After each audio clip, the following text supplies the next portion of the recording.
بهر ته سړی لاړ شي د آرام د پاره چرته سړی لاړ شي او ښایي هغه به هم ولړي په وینو ښایي هغه به هم ولړي په وینو که د ژوند دپاره نور ته سړی لاړ شي نو د چا خلاف جهاد ورته پکار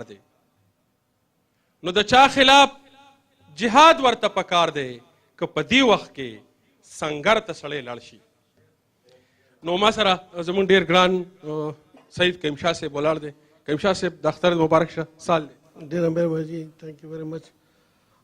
زه ډېر شکریه ادا کوم د شمشاد ټي وي او نظار تاسو مو ته د مکاره کار ته د خپلو ملګرو سره او ټولو پښتنو سره مو دعا سلام وکړو، عید مبارکۍ ورکړو. څه ویل غواړې سړي په زړه کې څه دي؟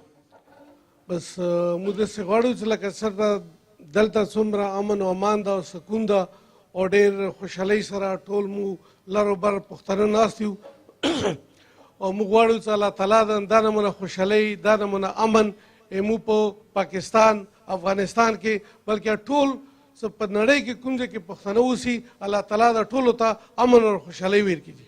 امین. چې چېرته پښتون اوسي زمونږ دا دعا ده، چېرته مسلمان اوسي، چېرته انسان اوسي، خدای دې ورته امن ورکړي، قرارې دې ورکړي او خدای دې زمونږ دا وطن هم د ترقۍ او پرمختګ په لاره سم کړي.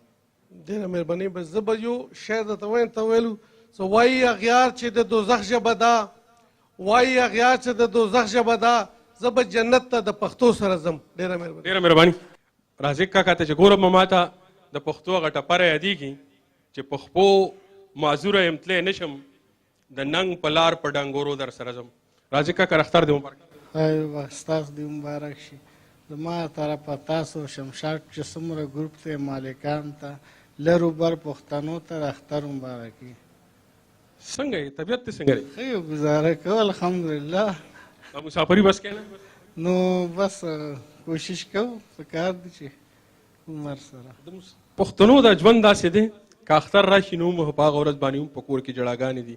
مور وایي ګلخان نشته، پلانې نشته، ډینګلې نشته. پخوا به د اختر مونځ وکړو، کور ته به راغی ما په دواړه مخه ښکل کړه. که خادرو پښتنو په کور کې راشي نو هم ویري پکې لکه ډېر سرونه دلته څه په سعودي عرب کې، څه په دوبۍ کې، څه په اروپا کې مزدورۍ کوي. دا بدبختۍ او دا بدنصیبۍ دا به زمونږ کله ختمېږي؟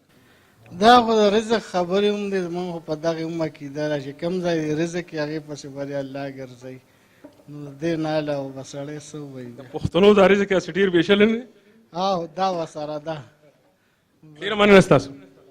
هغه یو خوب دی چې مې خوبونه ورسره تللي دي، د زندګۍ نه مې خوندونه ورسره تللي دي او چې په دې پورې کنډه وتله، چې په دې پورې کنډه واوړېده یوازې نه وه، چې په دې پورې کنډه واوړېده یوازې نه وه، د ډېرو خلکو امیدونه ورسره تللي دي او زما قاتل ته د فرار لاره معلومه نه وه، زما قاتل ته د فرار لاره معلومه نه وه، زما د خوانه لښکرونه ورسره تللي دي او زما د چم د کونډې زویه چې به راشي که نه، زما د چم د کونډې زویه چې به راشي که نه، مور به دې وي د دوا غرونه ورسره تللي دي. شاهد خان ته خواست کوم